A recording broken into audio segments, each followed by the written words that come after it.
Welcome back to another episode of the Tradepreneur Show. I'm Patrick Somers, your host. My co-host, Mike Costa. What's up, bud? Not much, man. Just, How are you? I'm good. I'm good.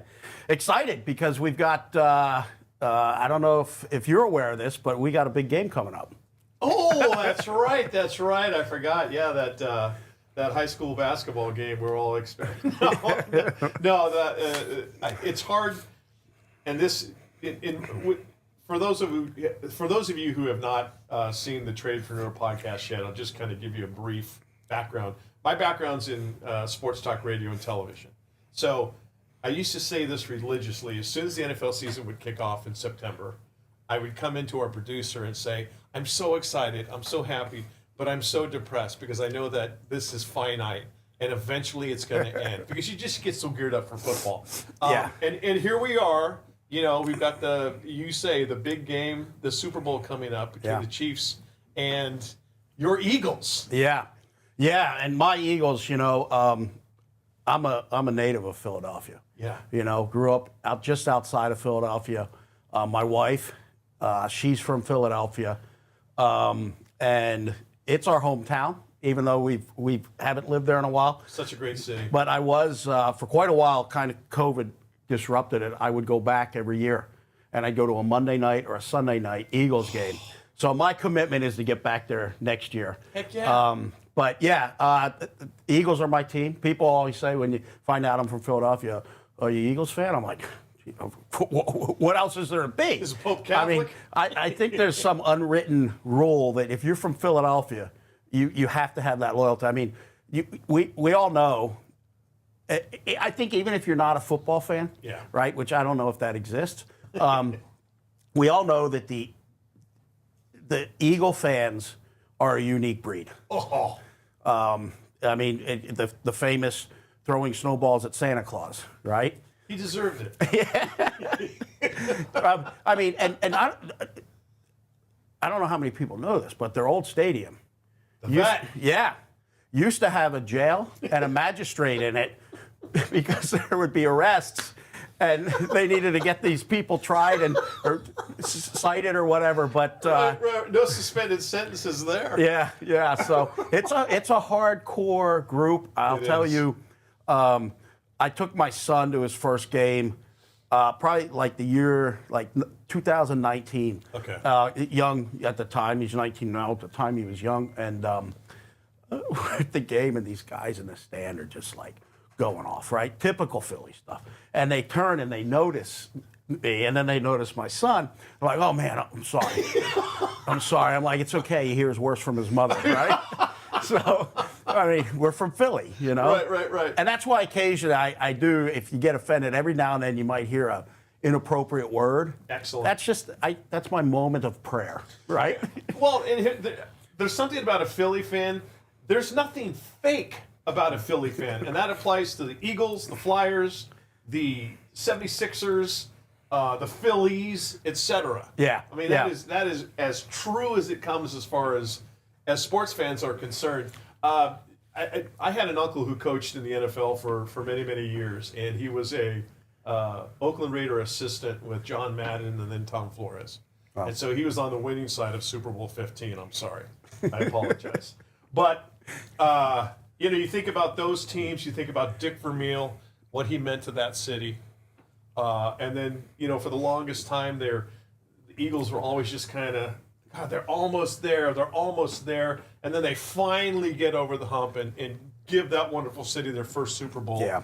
And now they're back against the team that's beat them in a Super Bowl. And Patrick, I don't know about you, but the Mahomes, the Kelsey, the Andy Reid commercials, the Taylor Swift crap, I think there is national chief fatigue.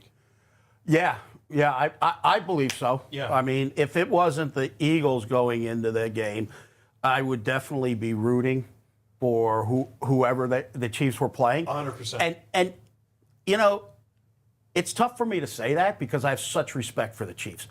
I have Andy Reid.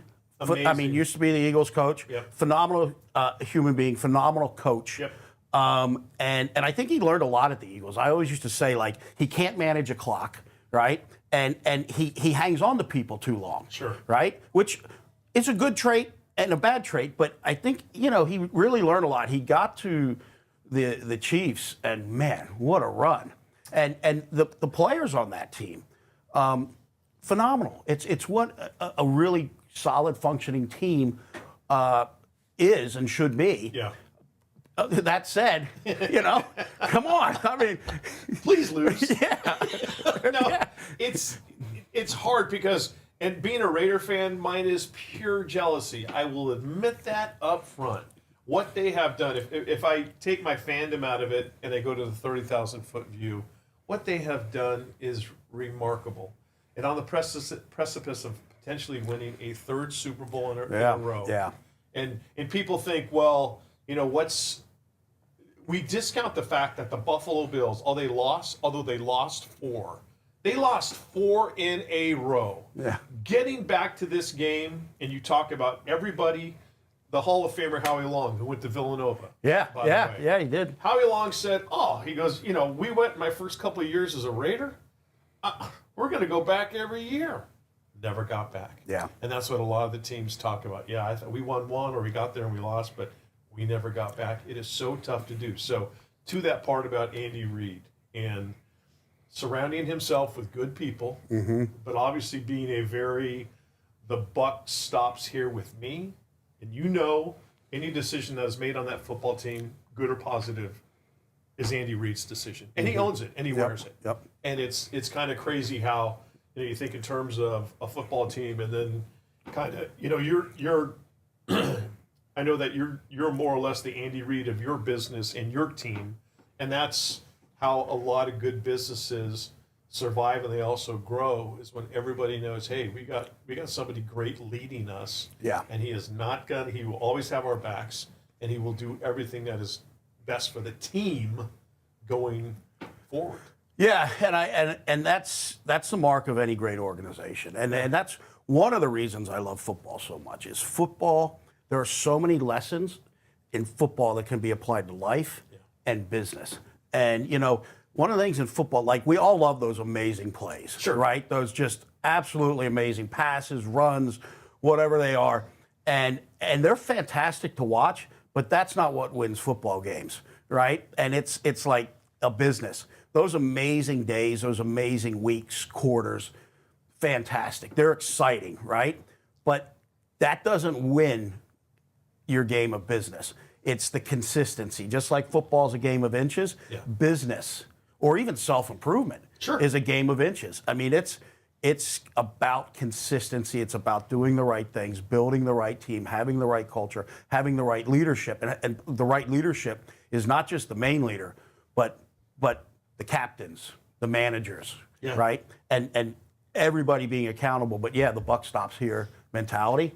Have you always been that type of guy? Have you always been a self-starter? Now, you've told us on past episode of the Tradepreneur podcast how your dad instilled a great work ethic in you, and you kind of knew what you wanted to do young growing up. And have you always had that ability to just, hey, come on, jump on my shoulders, I'm taking you there? Yeah, okay. I mean, I think it evolved. Obviously, it wasn't to the level that it is now. I think it continues to evolve. I hope I even continue to evolve that. But and I think, but here's what's unique is like my style. It's not what's required to be successful, right, in business or sports or whatever it may be.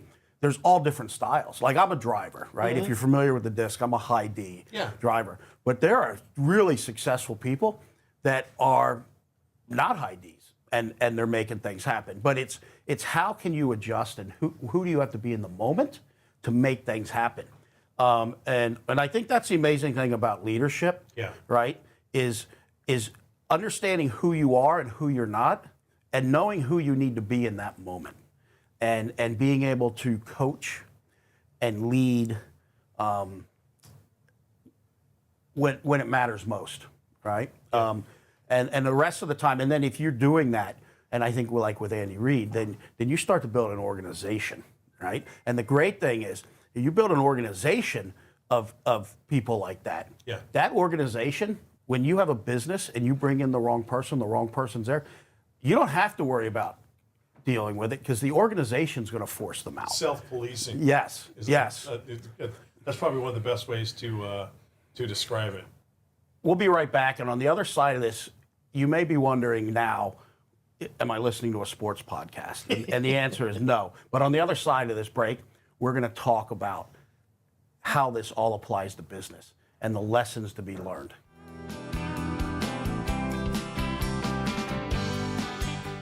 Happy New Year, Coachella Valley. This is Patrick Somers, President and CEO, General Air Conditioning and Plumbing. Listen, we all know that New Year's resolutions usually don't last, but with proper maintenance and service, your plumbing, electrical, and HVAC system will give you many years of trouble-free service. Give us a call, get it tuned up, get the inspections done. Let's make sure you're good to go all year long. Happy to take care of you. Happy New Year. Let's make this year, 2025, an amazing year.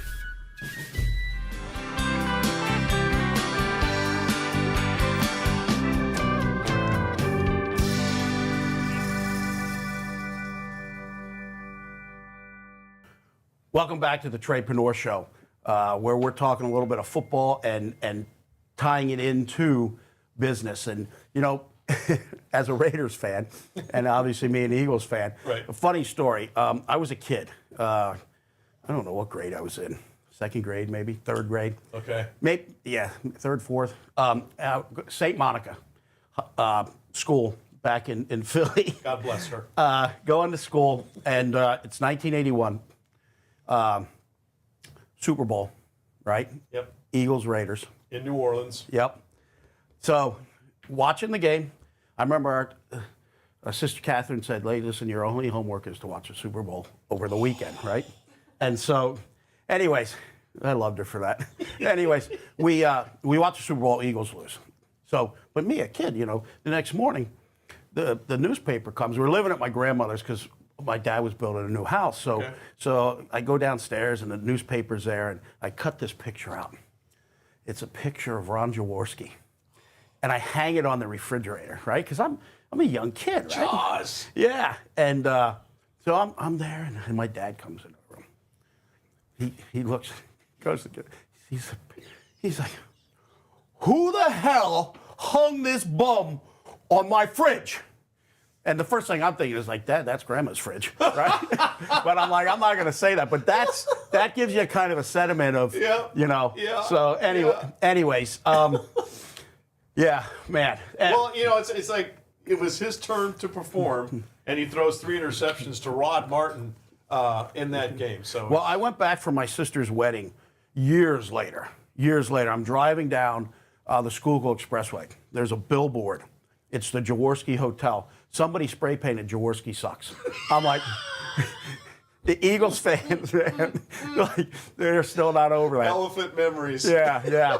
But anyways, you know, being able, with the big game coming up and this timing perfect, I wanted to, you know, have a little fun and talk about football.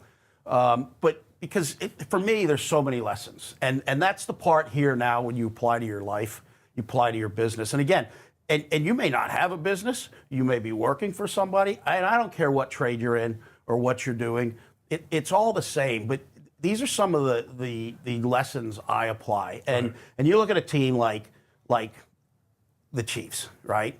And in particular, for me, an example I always use with our team is the Super Bowl between the Patriots and the Atlanta Falcons. Oh, yeah. I mean, amazing. Yeah, it was an amazing game. You know, in that final moment of the game, yeah, the Patriots were down by like a touchdown, right? And they are right there on the line, right there on the goal line. And the play they pulled off, I think, shocked everybody because it was a high-risk play. Of course. And that played into their advantage a little bit. But what amazed me about that, and the reason they did it, and this is for organizations, I believe, Brady knew exactly what he had to do, right? Every player on that team knew exactly what they had to do. Right. And they focused on knowing their role, right? They they weren't in the huddle and you got the wide receiver. Now, Brady, now listen, remember, just make sure you get that ball snapped correctly. Yep. And because I'm going to be where I need to be, so I need you to, no, because he knew Brady knew his job. Yeah. And Brady knew the receivers would be where they need to be, and the linemen would do what they need to do. But more importantly, and this is the part in business, I think, that trips people up. You know what the other person's supposed to do. You know what you're supposed to do. You know everybody knows their role and responsibility. It's the lack of trust that they're going to do it. Without a doubt. Right? Without a doubt. The concern that they're going to forget something. And I'll tell you, as in my role as a CEO, that's a challenge I struggle with every day. I put somebody out there. I say, hey, this is what we're doing, and do they know the role?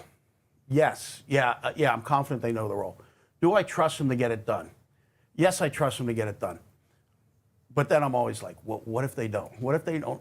What if they do it differently? What if, and I think in football, in that play and in many plays, and we'll see it at the game. Mm-hmm. You're going to see the team that knows their role and trusts all the other players to do what they need to do is the team that's going to dominate. Yeah. And the other thing is, in that play, they didn't panic, right? And I think that takes us to what does a championship team, what are the two teams that are going to be playing on Sunday have in common? To me, they both have in common that their goal is to win a championship. It's not to win every Sunday or Monday night. It's to win the championship. And a business has to be out there to win the year, right? Their fiscal year, their calendar year, to be able to make the revenue, the profitability, and do the things that need to be done. If you're an individual working for somebody, you have your own goals. Mm-hmm. You need to look at what is the plan? Where do I want to be? Right. And in doing that, you don't let a loss on Sunday hang you up. Exactly. Right? And too many times, you see the football teams that carry that loss into the next weekend. Oh, right? my God. So many times. Mm-hmm. Especially if a team gets drubbed, they're like, oh, they're hungover. You can tell they got the hangover. Where the great championship teams or the great businesses, they're like, there's going to be hiccups. There's going to be bumps in the road.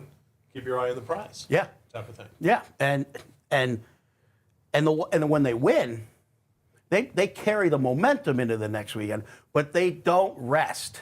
They know that, the saying, any given Sunday. Sure. Right? They know that even if they're going up to a team that hasn't won a game all season and they're dominating, they know that could be the team that takes them out if they rest. So true. It's and in like business, you always hear them say, "Hey, we're going to enjoy this. We're going to enjoy this win tonight, and then tomorrow it's on to." So, and again, like you mentioned, a quarter win in your business calendar. Hey, we had a great quarter. That's awesome. Let's go out to dinner. We're going to enjoy this tonight. Oh, guess what? The new quarter starts tomorrow. Well, and then when they get back, what has amazed me, and this is with technicians, there's a lot of technology out there in the trades right now. AI, right? Yeah. Which if we're going to have future episodes on AI, we're going to have special guests, where the entire transaction in a home or on the phone is monitored, recorded, and graded, right? Right. And that's a little unnerving for some technicians. Like, well, what do you mean? And even on the phones, answering phones, or there's a ride along where a manager gets in a truck and rides along. Yeah. Well, one of the first things they do, they watch game film, right? They're being recorded, right? Not only are they being recorded, and they have to go watch their own game film and critique themselves, the entire United States is critiquing them, right? Yeah. Guys that couldn't run 10 yards are calling a guy a bum, and he doesn't belong on the field, right? No doubt, exactly. So they have to deal with that. So, yeah. But what's important is they watch game film of the competition and of themselves to figure out how to get better. And that is, we do it a lot in our industry, role play, right? And that's critical to success. So there's a lot that winning teams do. I always role play. Technicians hate role play, right? Because you have to stand up and you have to like pretend. But something really important to know is one of the great things is the mind doesn't know if it's real or pretend. You know, I always tell the technicians, close your eyes, right? And I have them close their eyes. And then I start describing a beautiful, juicy steak. And I go into great detail on it. And I said, is anybody's mouth watering? And they're like, yeah. Like, but why?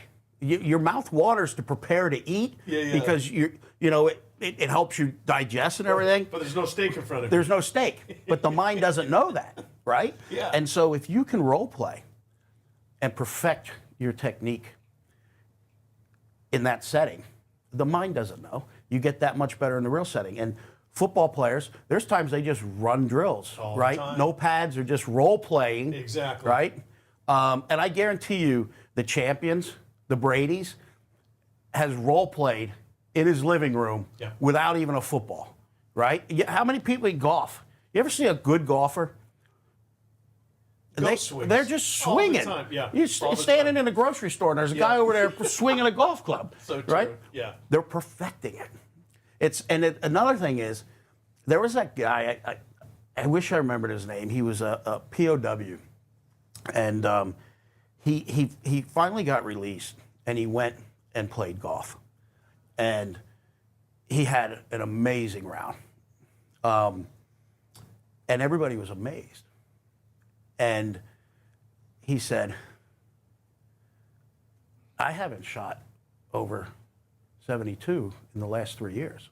Because he mentally, to keep himself sane in confinement, he visualized himself playing 18 holes of golf, right? And so when he got out, it had literally impacted his game that much. Imprinted on his brain.